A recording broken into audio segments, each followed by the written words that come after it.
what happens after the miracle? It's a question we don't often ask. We see the sea split open, the enemy defeated, and we think, happily ever after. But for the people of Israel, freedom was only the beginning of their journey. Deliverance wasn't the destination. It was the start of a transformation. God didn't just want to take Israel out of Egypt. He wanted to take Egypt out of Israel. And that difficult, beautiful work began in the wilderness. Imagine the scene. After generations of slavery, they've just walked through the Red Sea on dry ground. What do? They sing. Exodus 15 tells us Moses and the Israelites lifted their voices in worship. The Lord is my strength and my song. He has become my salvation. Miriam grabs a tambourine. Women start dancing. And for the first time in centuries, they worship as a free nation. This teaches us something powerful. Every victory deserves gratitude, but human memory is short. The same voices singing in celebration can quickly turn to complaining in the desert. Just 3 days later, the party was over. They had no water. When they finally found a spring at a place called Marah, the water was bitter, undrinkable. The people immediately started grumbling against Moses. Instead of remembering the miracle, they focused on the problem. So Moses cried out to God. God showed him a piece of wood, and when Moses threw it into the water, the bitter water became sweet. But this was more than just a quick fix. God used this moment to teach them a foundational principle. If you listen carefully to the Lord your God and do what is right in his eyes, I will be your healer. He was showing them that he could transform any bitterness in their lives if they brought it to him. Think about it. Disappointment, broken relationships, loss, these things can make our own hearts bitter. But God is still in the business of turning bitter water sweet.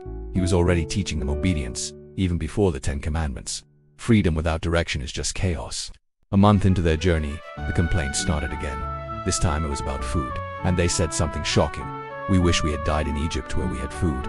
They were romanticizing their slavery because their stomachs were empty. How quickly we'd forget our chains when we face a new discomfort. God responded not with anger, but with mercy. He promised food from heaven. Every morning a thin layer of bread like flakes appeared on the ground. They called it manna. Every evening, flocks of quail would arrive. But there was a rule. Only gather what you need for one day. Don't hoard it. Don't worry about tomorrow. The only exception was the day before the Sabbath. God was teaching them daily dependence. It's a lesson that echoes centuries later in the words of Jesus. Give us this day our daily bread. God's provision often comes one day at a time, teaching us to trust him for today instead of being anxious about tomorrow. But the tests kept coming. Soon, they were thirsty again, and again, they complained. God told Moses to take his staff and strike a rock, and when he did, water poured out for the entire nation. Even when our faith is weak and we complain, God can still be faithful. His provision can show up in the most unexpected places, even from a barren rock in the desert. Then came a different kind of test. Their first battle. An enemy tribe, the Amalekites, attacked them. Joshua led the soldiers into the fight, but the outcome of the battle was tied to something happening on a nearby hill. As long as Moses held his staff up toward heaven, Israel was winning. But when his arms grew tired and fell, the enemy gained the upper hand. So Aaron and Hur came and physically held up Moses' arms until the sun set, and Israel won. This story shows us that victory is never just physical, it's spiritual, and leadership is not a solo act. We need each other to hold up our arms in the fight. We win together.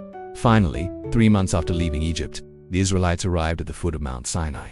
This was the destination. Here, God invited them into a covenant. He wasn't just rescuing slaves, he was forming a holy nation, a people with a purpose. Soon, they would receive the 10 Commandments, a framework for their identity, their laws, their direction. Because freedom without values eventually leads right back to slavery. So, what does this ancient journey mean for us today? It shows that miracles aren't the end of our faith story. They're the beginning. Our lives will have Red Sea moments of incredible victory. We'll also face the bitter waters of Marah. There will be seasons where we depend on God for our daily manna, and unexpected battles that test our ways. And ultimately, there are Sinai moments where God gives us our calling and purpose. The wilderness wasn't a punishment for Israel, it was preparation. God was transforming a nation of slaves into a people of destiny, and he wants to do the same for you and me. He delivers us from our past to prepare us for our future. Thanks for watching. If this story resonated with you, be sure to subscribe for more.